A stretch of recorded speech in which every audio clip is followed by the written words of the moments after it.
2008, Area 51, Nevada.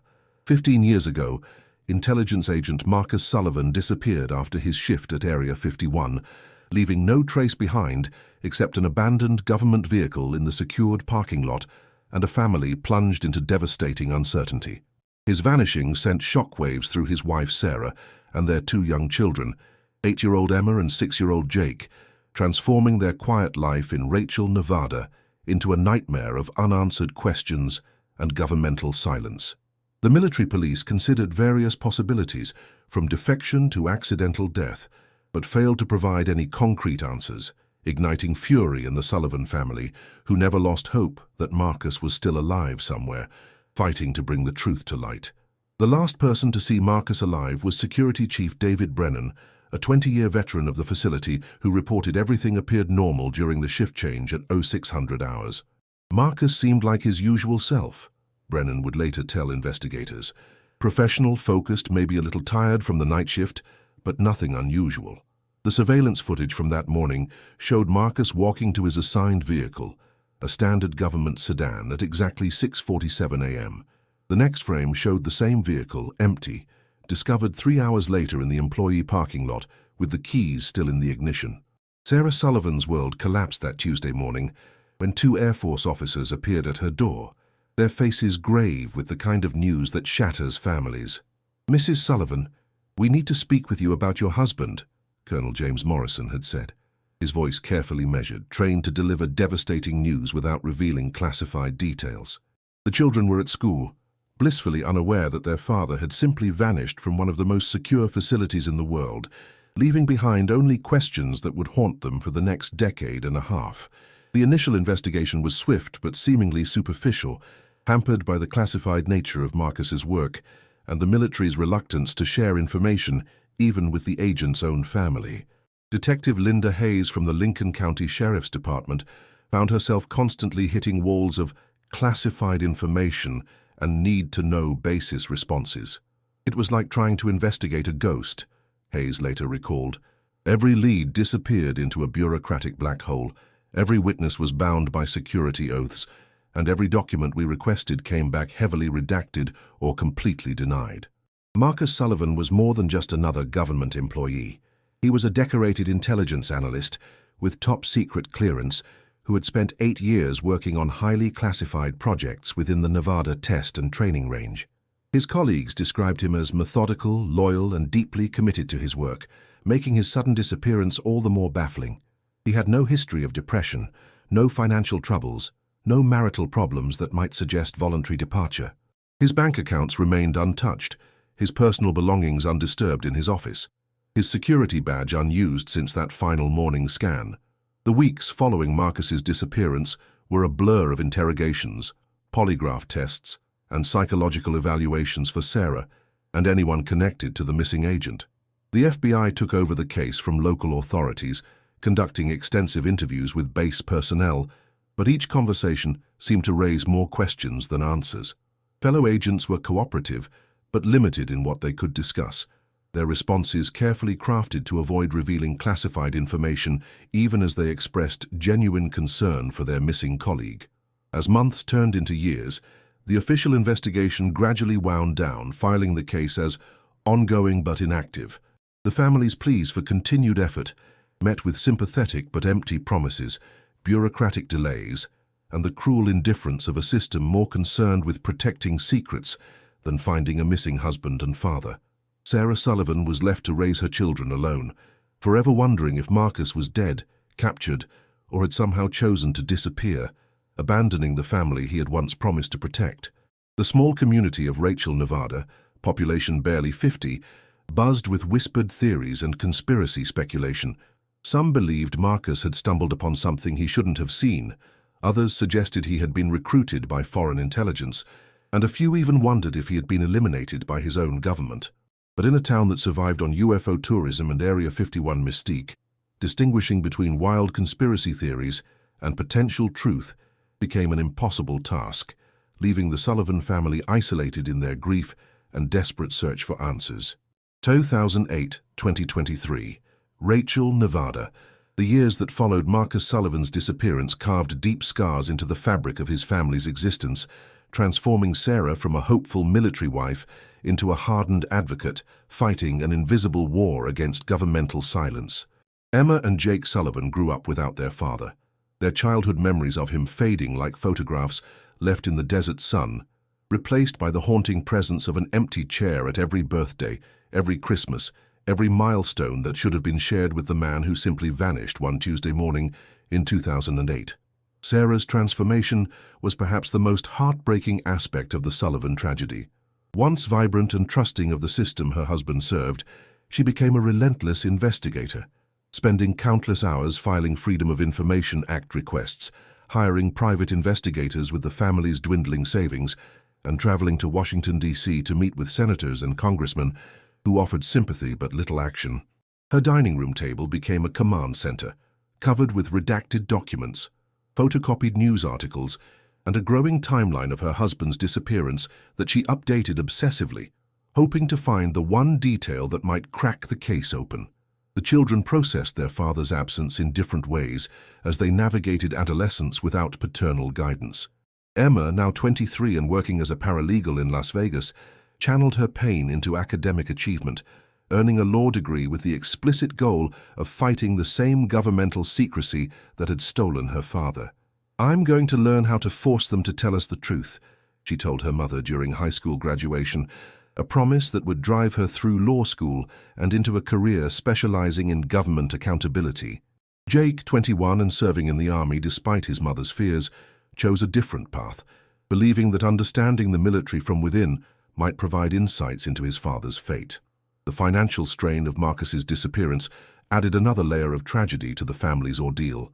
While Sarah received some death benefits after having Marcus declared legally dead 7 years after his disappearance, the amount was modest, forcing her to work 2 jobs to maintain their small house in Rachel and pay for the private investigators and legal consultations that consumed their resources.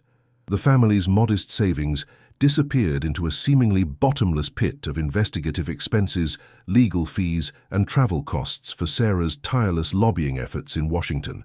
Local support in Rachel was complicated by the town's complex relationship with Area 51 and the military-industrial complex that provided employment for many residents.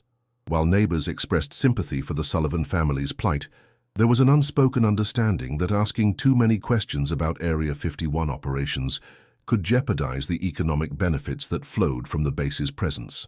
Store owner Betty Martinez, a longtime family friend, summed up the community's dilemma. "We all loved Marcus and wanted to help Sarah, but everyone knew that poking around in military business could bring unwanted attention to the whole town." Detective Linda Hayes, who had initially investigated Marcus's disappearance, never forgot the case, despite being forced to hand it over to federal authorities. Now retired from the Lincoln County Sheriff's Department, Hayes continued to receive occasional calls from Sarah Sullivan, their conversations a mix of mutual frustration and shared determination to find answers. "That case haunted me for 15 years, Hayes admitted. "I knew there was more to the story, but every time I tried to dig deeper, I hit another classified wall. It was like the entire government apparatus was designed to prevent anyone from learning what really happened to Marcus Sullivan." The passage of time brought new challenges as witnesses retired, memories faded, and key personnel transferred to other assignments or left government service entirely. Colonel James Morrison, who had delivered the initial news to Sarah, retired in 2015 and moved to Florida, maintaining his silence about the Sullivan case even in retirement. Security Chief David Brennan, the last person to see Marcus alive, died of a heart attack in 2019, taking whatever knowledge he possessed to his grave. Each passing year seemed to bury the truth deeper beneath layers of bureaucracy, personnel changes, and the natural tendency of institutions to forget inconvenient cases. Sarah's health began to deteriorate under the strain of her 15-year quest for answers. High blood pressure, anxiety, and chronic insomnia took their toll, yet she refused to abandon her search for Marcus. Her bedroom walls were covered with maps of Nevada, photographs of Area 51 from public vantage points, and printed emails from government officials offering form letter responses to her inquiries. Friends worried about her obsession, but Sarah saw her relentless investigation as both a promise to her missing husband and a responsibility to her children, who deserve to know what happened to their father. The case files, initially thick with witness statements and investigative reports, gradually thinned as leads dried up and investigators moved on to more promising cases. By 2020, Marcus Sullivan's disappearance existed primarily in Sarah's personal archives and the memories of a shrinking circle of people who remembered the intelligence agent who had simply vanished from one of America's most secure military installations. The official position remained unchanged. Agent Sullivan's disappearance was an ongoing investigation with no new leads, no suspects, and no timeline for resolution, a bureaucratic way of saying the case had been forgotten by everyone, except the family still waiting for answers. January 2023, Las Vegas Field Office, FBI. The reopening of the Marcus Sullivan case came not through the persistent efforts of his family, but from an unexpected source, a dying confession from a former Area 51 contractor that would shatter 15 years of silence and expose a web of betrayal that reached into the highest levels of the intelligence community. Special Agent Rebecca Chen, a cybersecurity specialist with the Las Vegas FBI field office, received the call on a cold January morning from terminal patient Robert "Bobby" Kellerman, a former electronics technician who had worked at the Nevada facility from 2005 to 2010 and was now facing his final months with pancreatic cancer. Kellerman's voice was weak but determined when he reached out to the FBI through an intermediary. His daughter, a nurse who had grown tired of watching her father carry the weight of his secret. "My dad says he knows what really happened to that agent who disappeared back in 2008, Jennifer Kellerman told Agent Chen during their initial phone conversation. "He's dying, and he says he can't take it to his grave."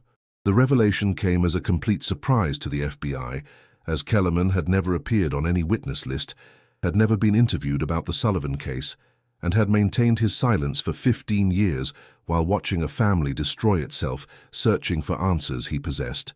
Agent Chen's initial skepticism gave way to intense interest as Kellerman, speaking from his hospital bed at Sunrise Medical Center in Las Vegas, began to provide details about Marcus Sullivan's final hours that had never appeared in any official report. "I saw Marcus that morning around 6:15 a.m., heading toward Building 7 with David Brennan," Kellerman revealed, his words punctuated by labored breathing and the beeping of medical equipment. But that wasn't unusual. Brennan often showed new analysts the restricted sections during shift changes. What was unusual was seeing Marcus's car still in the parking lot 3 hours later, when I left for the day. The dying man's account contradicted the official timeline that had Marcus leaving the facility normally after his shift.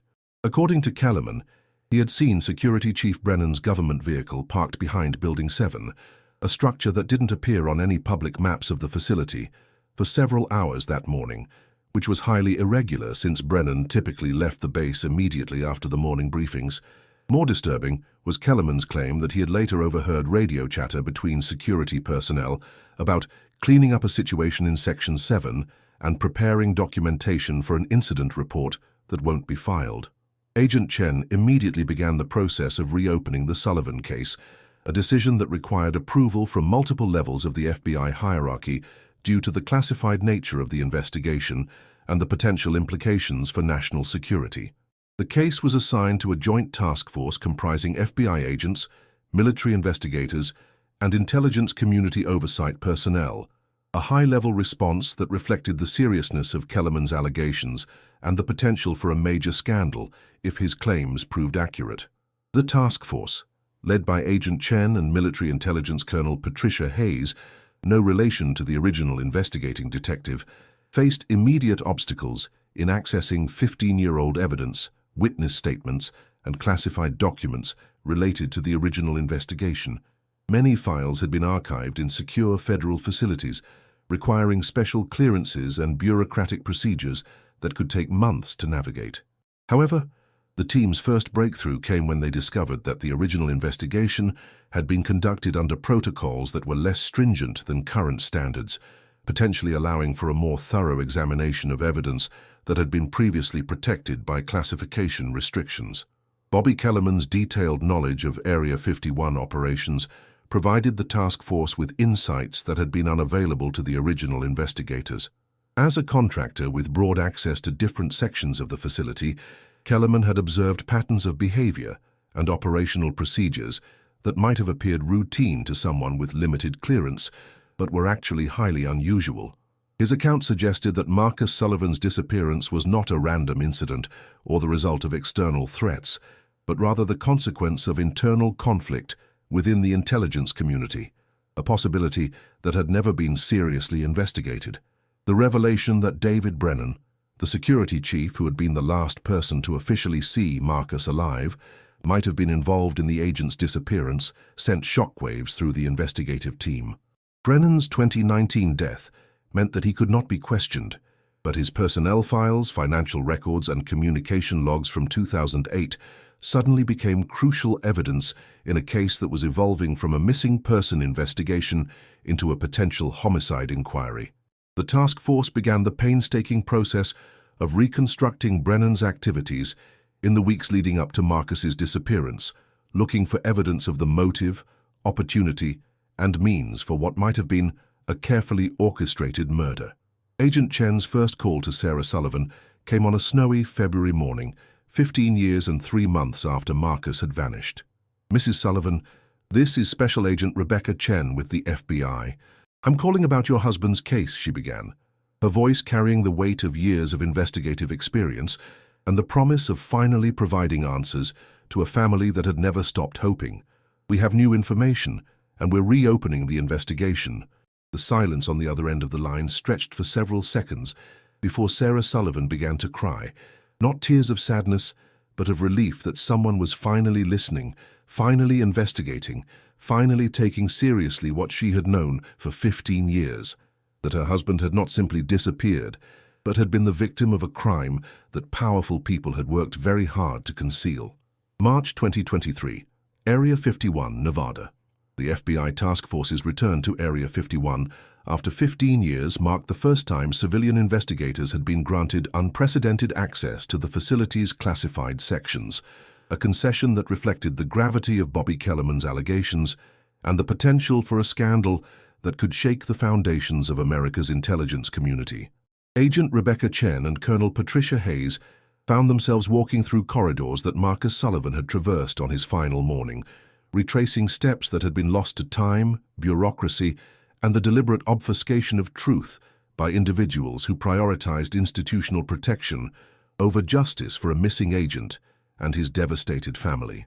Building 7, the structure that Kellerman had identified as Marcus's final destination, stood like a concrete monument to governmental secrecy, its windowless walls and restricted access protocols having successfully concealed whatever had transpired within its confines for over a decade.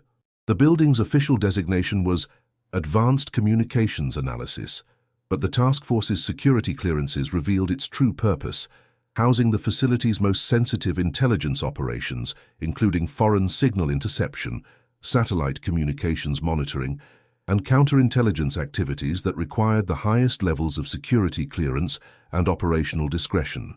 The investigation's first major breakthrough came through forensic analysis of digital records that had been considered routine administrative data in 2008, but now revealed suspicious patterns when examined with modern analytical techniques.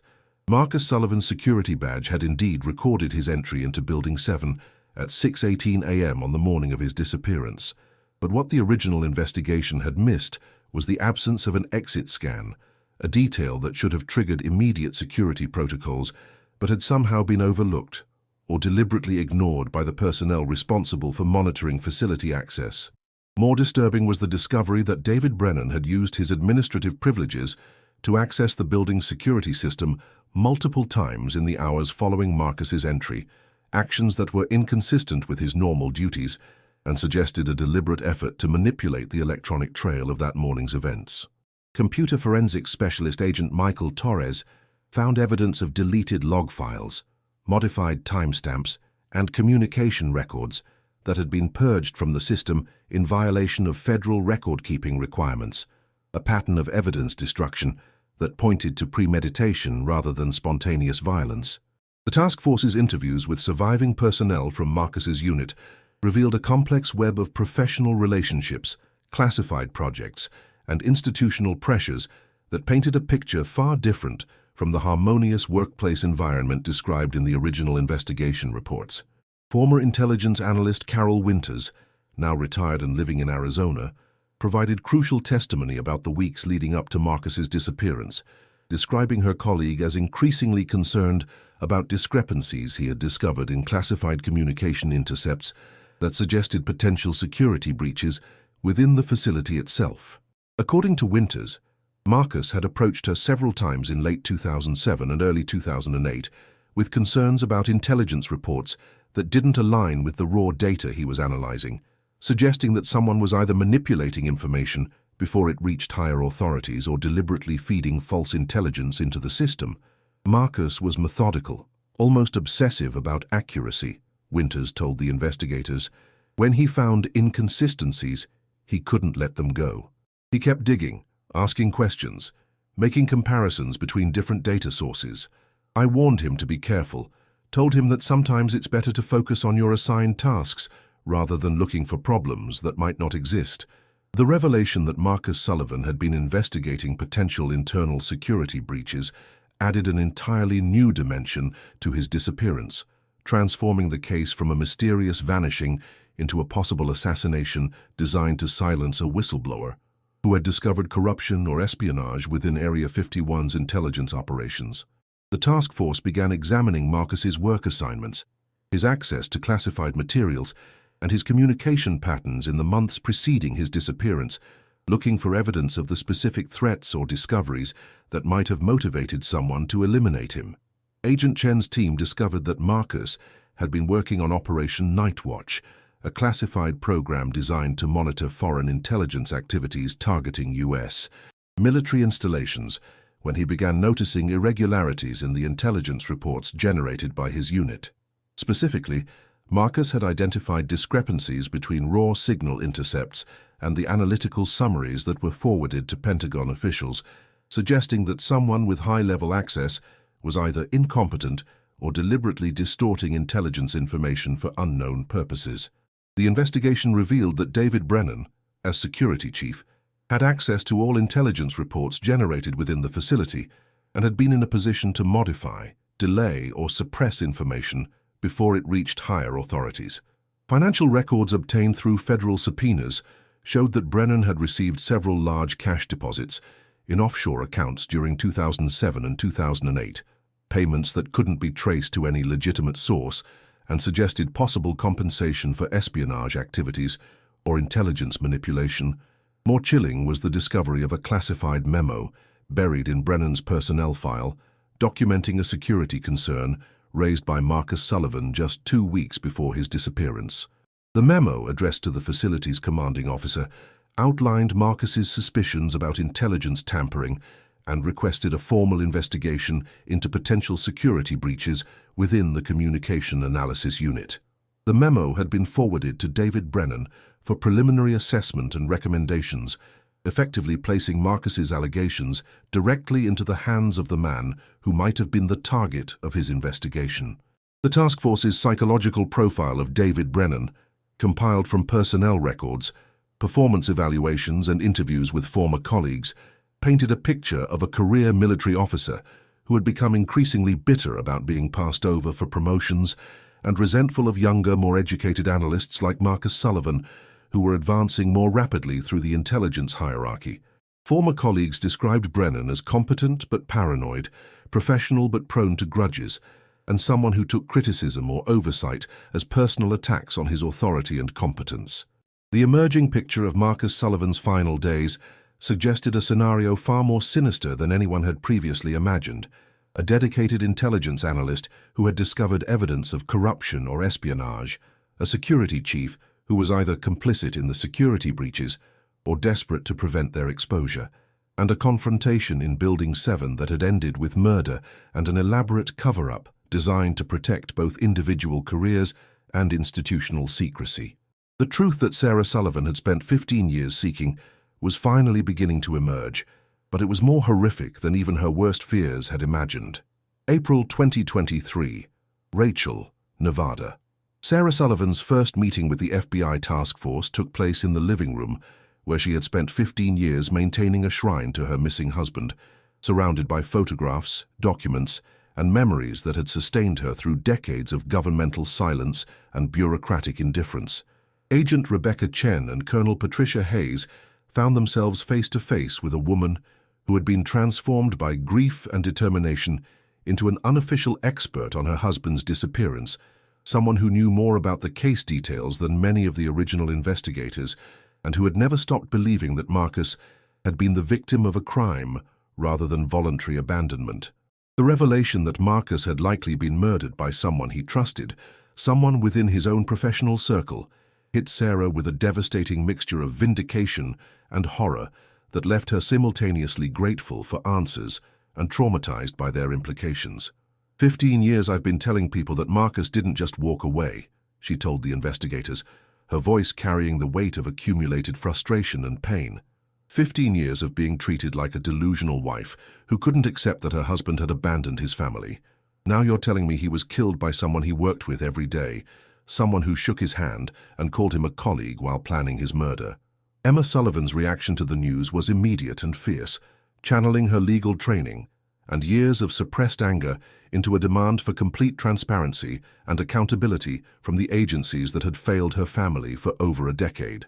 Now working as a government accountability attorney in Las Vegas, Emma had spent her career preparing for this moment without knowing it, developing the skills and connections necessary to fight the same institutional secrecy that had destroyed her childhood. "They didn't just kill my father," she declared during her interview with the task force. "They killed my family's faith in justice, our trust in the institutions that were supposed to protect us, our belief that truth matters more than convenience." Jake Sullivan, currently serving as a staff sergeant with the 82nd Airborne Division and stationed at Fort Bragg, received the news about his father's case during a secure video conference that had been arranged through military channels. His response reflected the complexity of being a soldier, whose father had been murdered by the same system he now served, creating a crisis of loyalty and identity that would define his remaining military service. "I joined the Army to understand what happened to my dad, to learn how the system worked from the inside," Jake told Colonel Hayes. "Now I'm discovering that the system I've sworn to serve with my life is the same system that murdered my father and lied to my family for 15 years. The psychological impact of learning that Marcus had been investigating potential espionage or corruption added another layer of trauma for a family that had already endured more than a decade of uncertainty and grief. Sarah found herself questioning every memory, every interaction, every assumption about her husband's work and the people he had trusted. The knowledge that Marcus had been killed not by foreign enemies or random violence, but by betrayal from within his own professional community, transformed her understanding of his final months and the subtle changes in his behavior that she had attributed to work stress. Dr. Elizabeth Morrison, the family therapist who had worked with the Sullivans periodically over the years, noted the complex emotional responses that emerged as the truth about Marcus's fate became clear. For 15 years, this family has been living with ambiguous loss, not knowing whether to grieve or hope, whether to move forward or keep searching, Dr. Morrison explained. Now they're dealing with what we call complicated grief. Relief at finally having answers combined with rage at the injustice, vindication mixed with horror at the betrayal. Closure complicated by the realization of how much time and energy was wasted fighting for information that should have been provided from the beginning. The financial implications of the investigation's findings were staggering for a family that had spent their life savings on private investigators, legal consultations, and lobbying efforts that might have been unnecessary if the original investigation had been conducted properly. Sarah calculated that the family had spent over $200,000 in their quest for answers, money that had come from Marcus's life insurance, retirement savings, and Sarah's modest income from working multiple jobs. The realization that government agencies had possessed information that could have resolved the case years earlier, while allowing the family to bankrupt themselves in pursuit of truth, added insult to the injury of Marcus's murder.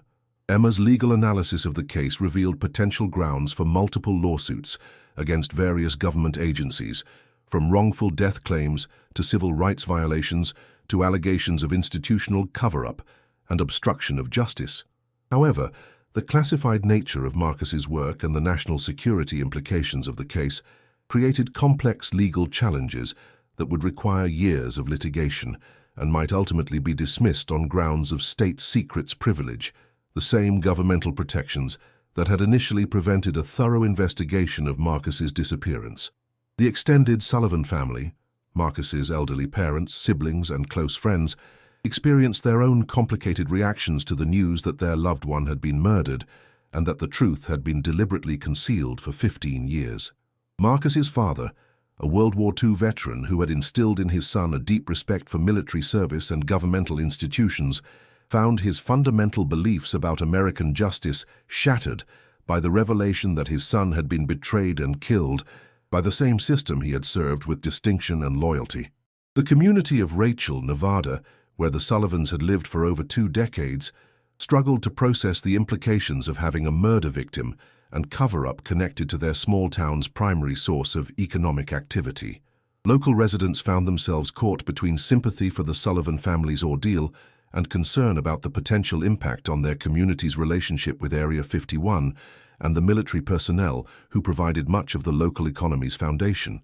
The revelation that David Brennan, who had been considered a respected member of the community, was likely responsible for Marcus's murder and the subsequent cover-up, forced residents to question their assumptions about the people they had trusted and the institutions they had supported. Sarah's decision to speak publicly about the case, after 15 years of being dismissed and ignored, became a powerful indictment of governmental secrecy and institutional priorities that value convenience over justice. Her first press conference, held on the steps of the Lincoln County Courthouse, drew national media attention and focused public scrutiny on the systemic failures that had allowed a murder to be covered up for over a decade while a family destroyed itself, searching for answers that key officials had possessed from the beginning. May 2023, FBI Forensics Laboratory, Quantico, Virginia. The breakthrough that would finally provide irrefutable proof of Marcus Sullivan's murder came from an unexpected source: advances in DNA analysis technology that allowed forensic specialists to extract genetic material from evidence samples that had been considered too degraded or contaminated for analysis using 2008 forensic techniques. Agent Rebecca Chen's decision to resubmit all physical evidence from the original investigation to the FBI's state-of-the-art Quantico laboratory yielded results that would transform 15-year-old suspicions into prosecutable criminal charges and provide the Sullivan family with the definitive answers they had sought for over a decade. The most significant discovery emerged from analysis of trace evidence found in David Brennan's government vehicle, evidence that had been collected during the original investigation but dismissed as inconclusive due to the limitations of available forensic technology. Dr. Sarah Martinez, the FBI's leading forensic geneticist, found microscopic blood traces embedded in the vehicle's trunk carpeting that contained DNA profiles matching Marcus Sullivan, evidence that directly contradicted Brennan's claim that he had no contact with the missing agent after their brief morning encounter in the facility's main corridor. More damning was the discovery of fabric fibers in the trunk that matched the clothing Marcus had been wearing on the morning of his disappearance, fibers that showed evidence of tearing consistent with violent struggle rather than normal contact or contamination. The forensic analysis painted a horrifying picture of Marcus Sullivan's final moments, a confrontation in Building 7 that had escalated to violence, followed by the transportation of his body in Brennan's vehicle to an unknown location where it had been disposed of in a manner that had prevented discovery for 15 years. The task force's analysis of Brennan's financial records revealed a pattern of suspicious transactions that provided clear evidence of his motive for eliminating Marcus Sullivan.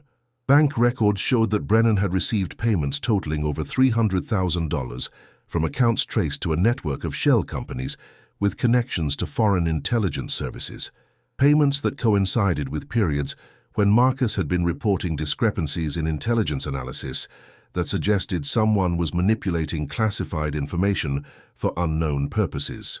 Communications intercepts obtained through classified NSA databases revealed that Brennan had been in contact with individuals connected to foreign intelligence operations, specifically handlers working for services that had targeted Area 51's intelligence operations for potential infiltration or information gathering.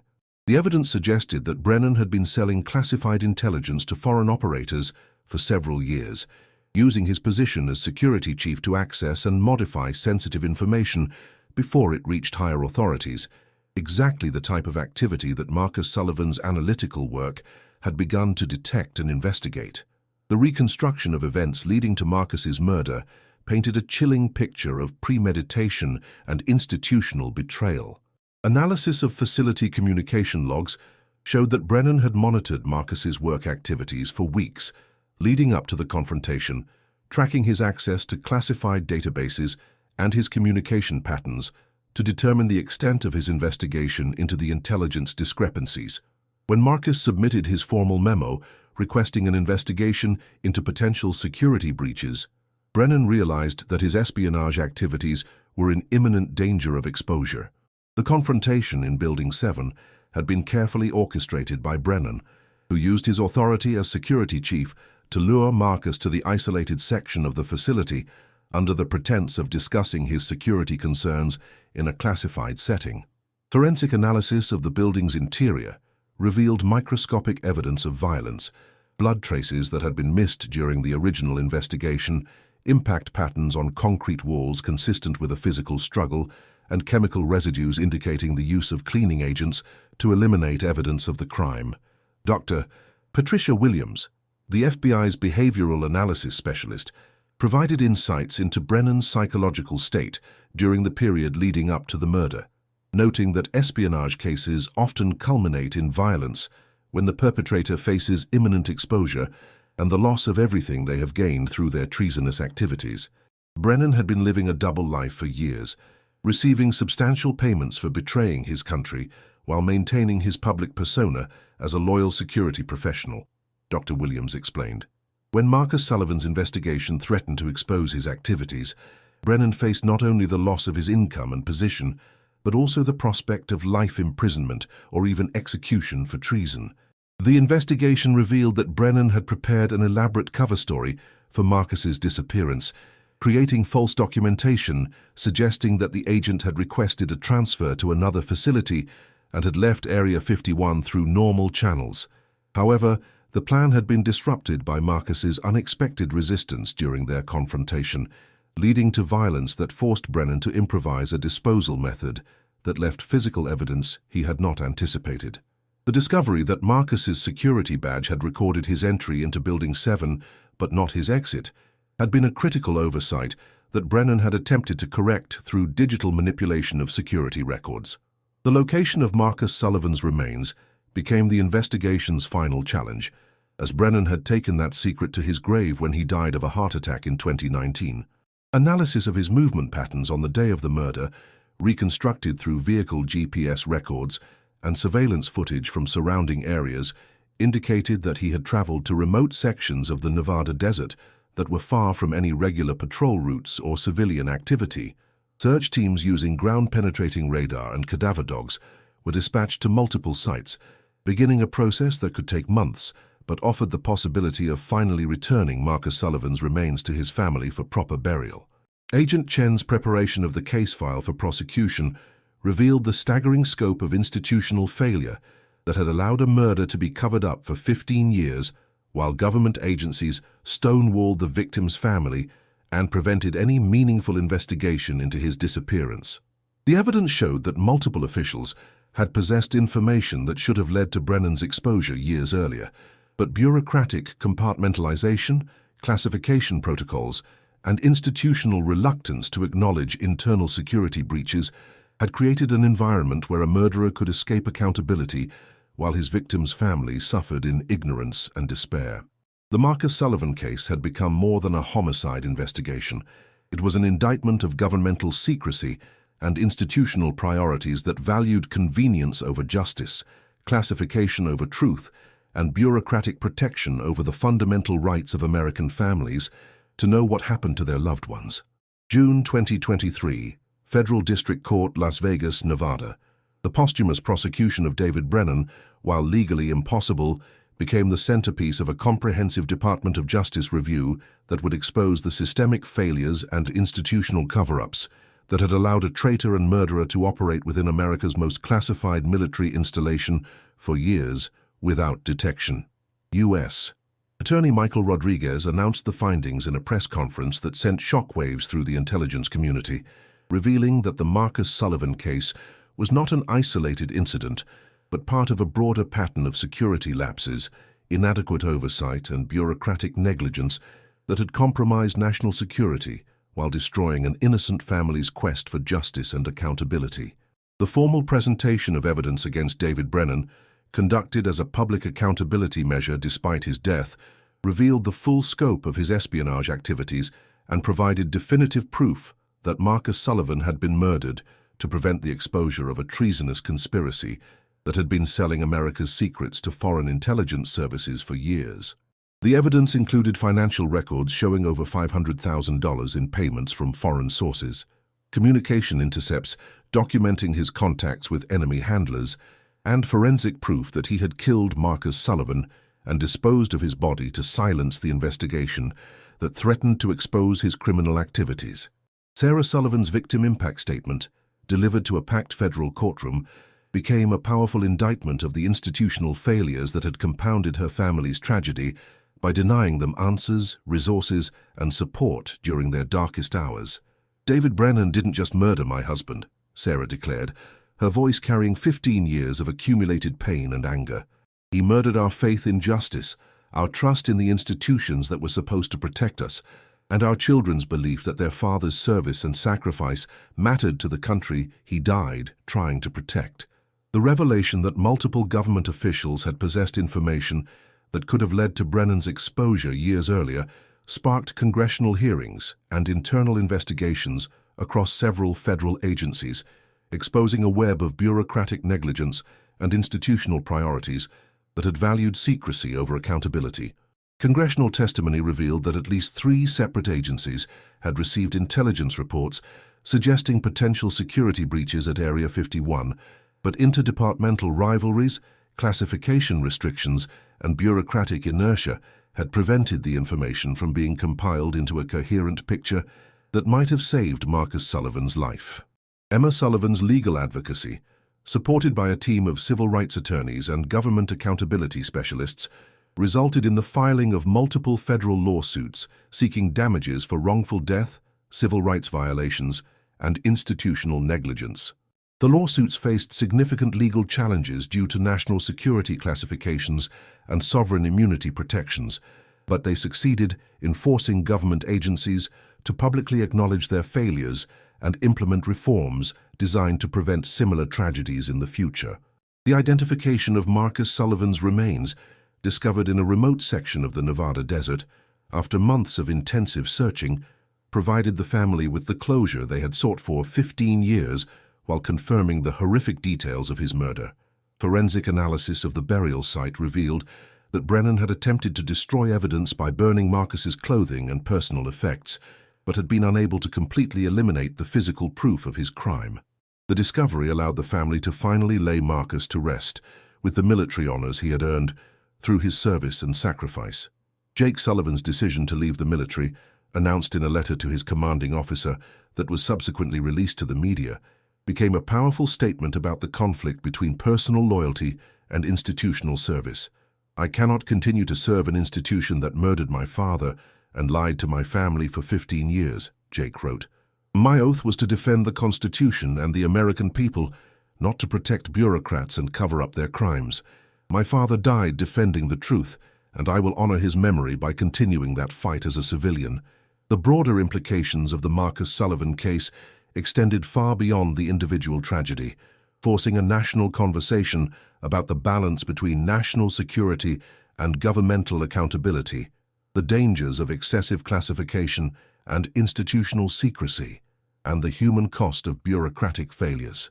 Reform legislation introduced in Congress addressed many of the systemic problems that had enabled the Sullivan cover-up, including mandatory reporting requirements for security incidents, independent oversight of classified investigations, and stronger protections for family members seeking information about government employees who die or disappear in the line of duty. The intelligence community's response to the Sullivan revelations included personnel reviews, security protocol updates, and enhanced oversight mechanisms designed to prevent the type of insider threats that had cost Marcus his life.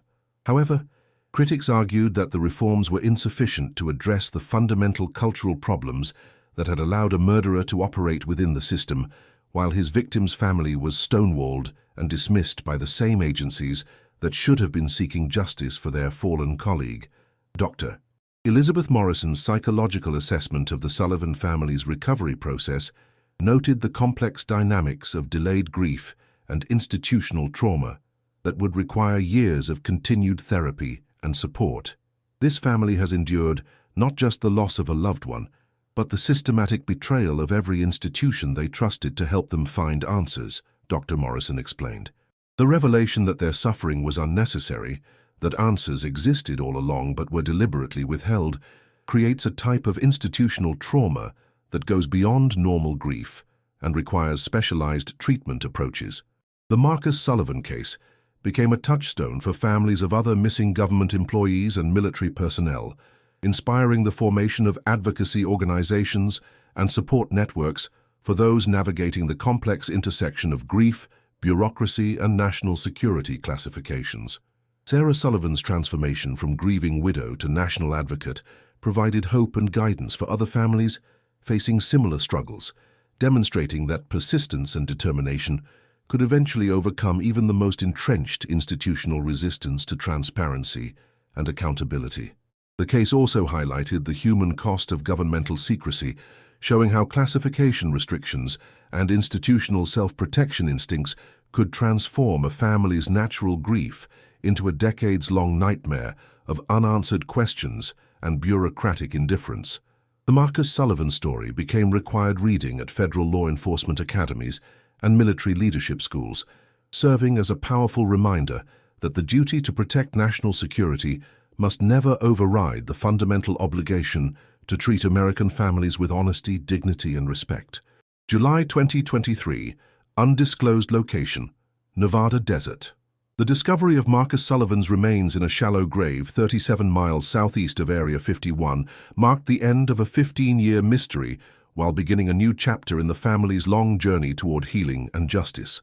The excavation site, located through painstaking analysis of David Brennan's vehicle GPS records and cellular phone data from the day of the murder, revealed not only Marcus's body, but also physical evidence that confirmed the brutality of his final moments and the premeditated nature of his assassination by a trusted colleague who had been systematically betraying his country for years. Forensic anthropologist Dr. Michael Chen's examination of the remains provided disturbing details about Marcus Sullivan's death, revealing evidence of blunt force trauma to the skull, consistent with being struck by a heavy object, defensive wounds on his hands and forearms indicating he had fought for his life, and positioning of the body that suggested he had been killed elsewhere and transported to the burial site for disposal. The condition of the remains, partially preserved by the dry desert climate, but significantly damaged by Brennan's attempts to destroy evidence through burning, told a story of violence that contradicted any possibility that Marcus's death had been accidental or the result of a spontaneous confrontation. Sarah Sullivan's presence at the excavation site, accompanied by Emma and Jake, provided a moment of profound grief and relief as the family finally confronted the physical reality of Marcus's fate after 15 years of uncertainty and hope. The sight of the military honor guard retrieving her husband's remains, treating them with the dignity and respect that had been denied during the cover-up of his murder, gave Sarah a sense of vindication that partially compensated for the years of being dismissed as a delusional widow who refused to accept that her husband had abandoned his family. The investigation's expansion into Brennan's espionage network revealed connections that extended far beyond Area 51, implicating other government facilities and potentially compromising national security operations across multiple agencies and military installations. FBI counterintelligence specialists discovered that Brennan's foreign contacts had been part of a sophisticated intelligence-gathering operation that had been targeting American classified facilities for over a decade, using recruited assets like Brennan to access and modify sensitive information before it reached decision-makers in Washington. Agent Rebecca Chen's analysis of the intelligence damage caused by Brennan's espionage activities revealed that his manipulation of classified reports had potentially affected military planning, diplomatic negotiations, and counterintelligence operations in ways that might never be fully understood or corrected. The realization that national security decisions had been made based on compromised intelligence provided by a foreign-controlled asset added a dimension of strategic betrayal to the personal tragedy of Marcus Sullivan's murder, showing how one man's greed and treachery had harmed both individual families and national interests. The psychological profile of David Brennan, compiled from extensive interviews with former colleagues, family members, and psychological records, painted a picture of a man whose gradual descent into espionage had been motivated by a toxic combination of financial pressure, professional resentment, and ideological disillusionment. Former co-workers described Brennan as increasingly bitter about being passed over for promotions, while watching younger, more educated analysts like Marcus Sullivan advance more rapidly through the intelligence hierarchy, creating personal animosity that made him susceptible to foreign recruitment and willing to betray colleagues who represented everything he felt he should have achieved. The revelation that Brennan's espionage activities had been enabled by systemic weaknesses in security protocols and oversight mechanisms sparked a comprehensive review of personnel screening, financial monitoring, and behavioral analysis procedures across the entire intelligence community. The case demonstrated how traditional security clearance investigations had failed to detect the warning signs of insider threats, particularly in cases where the perpetrator had legitimate access to classified information and appeared to be functioning normally within their professional environment. Emma Sullivan's legal research into similar cases revealed a disturbing pattern of government employees who had disappeared or died under suspicious circumstances while investigating potential security breaches or corruption within their agencies, suggesting that the Marcus Sullivan case might be part of a broader problem of institutional self-protection that valued secrecy over the safety of personnel who attempted to expose wrongdoing. Her work contributed to congressional investigations and reform legislation designed to provide stronger protections for whistleblowers and their families. The international implications of Brennan's espionage network became clear as FBI investigators traced his foreign contacts to intelligence services that had been using the compromised information to target American military operations, diplomatic initiatives, and intelligence collection activities around the world. The damage assessment revealed that Brennan's betrayal had potentially cost lives, compromised ongoing operations, and provided adversaries with strategic advantages that would take years to neutralize through new security measures and operational changes. Jake Sullivan's decision to dedicate his post-military career to supporting families of missing government employees reflected his understanding that his father's case was not unique and that other families were likely struggling with similar combinations of grief, bureaucratic obstruction, and institutional indifference. His work with advocacy organizations and congressional reform efforts provided a constructive outlet for the anger and frustration that had defined his adult life, while honoring his father's memory through service to others facing similar challenges. The Marcus Sullivan Memorial Foundation, established by Sarah Sullivan with support from victims' rights organizations and government accountability advocates, became a resource for families navigating the complex intersection of loss, classification restrictions, and bureaucratic resistance to transparency. The Foundation's work highlighted the need for systemic reforms that balanced legitimate national security concerns with the fundamental right of American families to understand what happened to their loved ones who died or disappeared while serving their country. The case's impact on Area 51 operations extended beyond personnel changes and security upgrades, forcing a cultural shift that acknowledged the human cost of excessive secrecy and the importance of maintaining accountability even within the most classified environments. New protocols required multiple levels of oversight for security incidents, independent review of personnel actions that might affect employee welfare, and enhanced support systems for families of employees who experienced workplace trauma or unexplained disappearances. Changes that might have saved Marcus Sullivan's life if they had been in place 15 years earlier. August 2023, Arlington National Cemetery, Virginia. Marcus Sullivan's funeral, held with full military honors on a humid August morning at Arlington National Cemetery, represented not just the burial of a murdered intelligence officer, but the conclusion of a 15-year journey that had transformed a family's private grief into a national examination of governmental accountability and the human cost of institutional secrecy. The ceremony, attended by hundreds of government officials, military personnel, and advocates for transparency, served as both a memorial for a fallen agent and a public acknowledgement of the systemic failures that had compounded his family's tragedy through years of bureaucratic obstruction and deliberate deception. Sarah Sullivan's final statement, delivered at the graveside service, summarized the profound transformation that her family had undergone during their quest for truth and justice. "Marcus didn't just die serving his country," she declared to the assembled crowd. "He died because he was willing to ask difficult questions, to challenge authority when he saw wrongdoing, and to put truth above convenience. His murder was a crime not just against our family, but against the principles of integrity and accountability that are supposed to define American government service." The presence of high-ranking officials from multiple agencies at the funeral reflected the case's impact on the intelligence community and the recognition that Marcus Sullivan's death had exposed vulnerabilities and cultural problems that extended far beyond a single traitor's crimes. Director of National Intelligence Patricia Morrison's eulogy acknowledged that the government had failed not only to protect one of its own agents, but also to provide his family with the support and transparency they deserved during their decades-long search for answers. Emma Sullivan's announcement that she would be joining the Department of Justice's Civil Rights Division, specializing in cases involving government accountability and family rights, represented the positive transformation of personal tragedy into public service.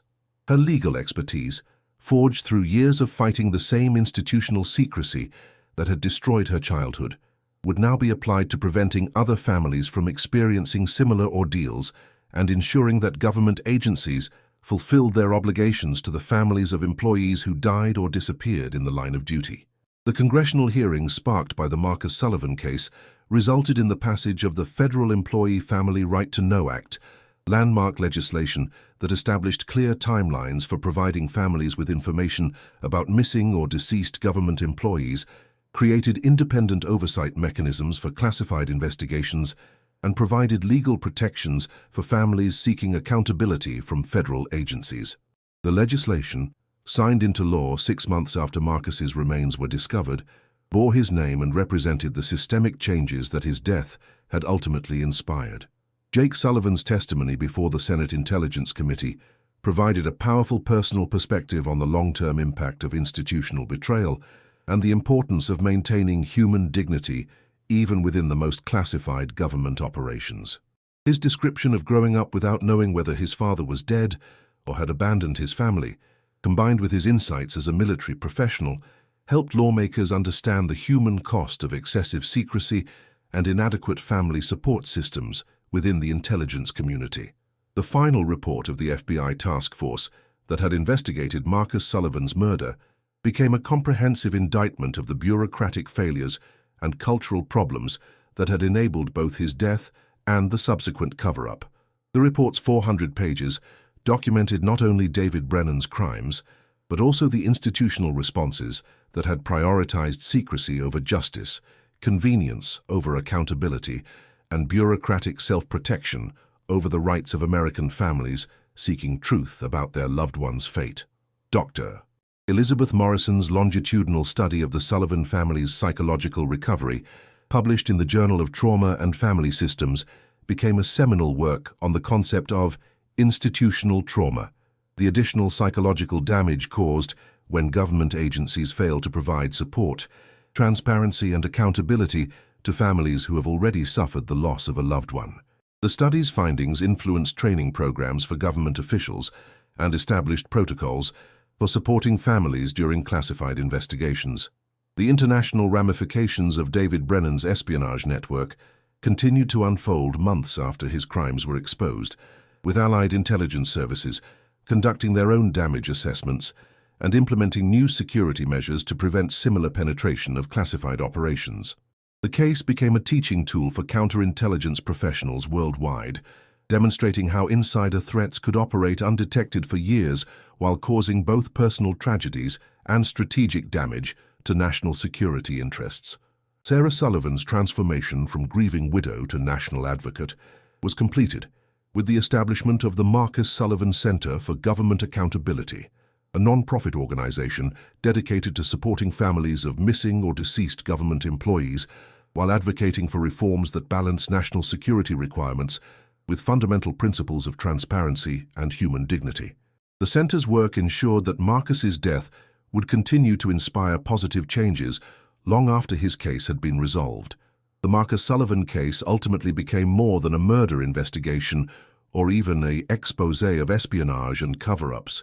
It became a defining moment in the ongoing struggle between governmental secrecy and democratic accountability. The 15-year journey from disappearance to burial had revealed fundamental truths about power, justice, and the courage required to challenge institutional authority when it conflicts with basic human values and constitutional principles. As Sarah Sullivan placed the final flowers on her husband's grave, surrounded by family members who had finally found peace after decades of uncertainty, she reflected on the terrible price that had been paid for the truth they had sought for so long. Marcus Sullivan's death had been a tragedy, his murder a crime, and the cover-up an institutional failure, but his legacy would be the reforms, the awareness, and the commitment to accountability that his sacrifice had ultimately inspired. The silence that had surrounded his disappearance for 15 years had finally been broken, replaced by a voice that would continue to speak for truth, justice, and the fundamental right of American families to know what happened to their loved ones who served and died in defense of their country. In the end, the truth emerges not because institutions willingly reveal it, but because families refuse to stop seeking it, and sometimes that refusal can change the world.